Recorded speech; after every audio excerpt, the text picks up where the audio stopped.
كل ما اسمع خبر اكيد اسمك فيها، كل ما اطلع بقول انا كيف بقدر احميها. يا حمص انت دولي مالك مديني، انت الدمار اللي فيك عملك احلى زيني. اطفالك بس اقول عنهم اطفال، اطفالك ما خلوا معنى الوصف للرجال. اطفالك هم حياة مستقبل سوريا كلها، اطفالك راح يبنوا مجد اعلى من الجبال. الورد بارضك راح تضل مفتحة مزهرة، حتى اللي انطمرت بسبب هالركام. ركام انتثر على الشوارع كل مغبرة.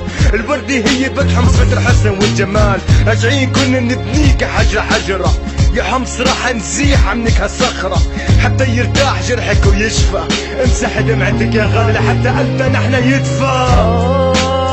لا تبكي يا أرض البطولة امتي،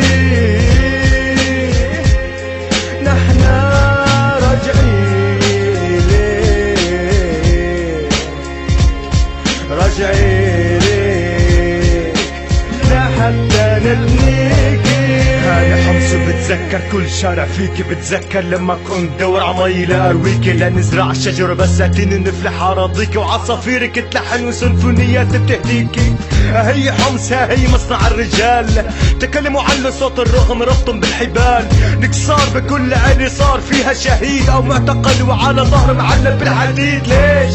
معلش حمص حتسقط ألف الأسد حتى لو فضت من سكانها للأبد. حمص الوحيد اللي بسوريا أكلته، الوحيد المجروحة والحد شاف دمعته.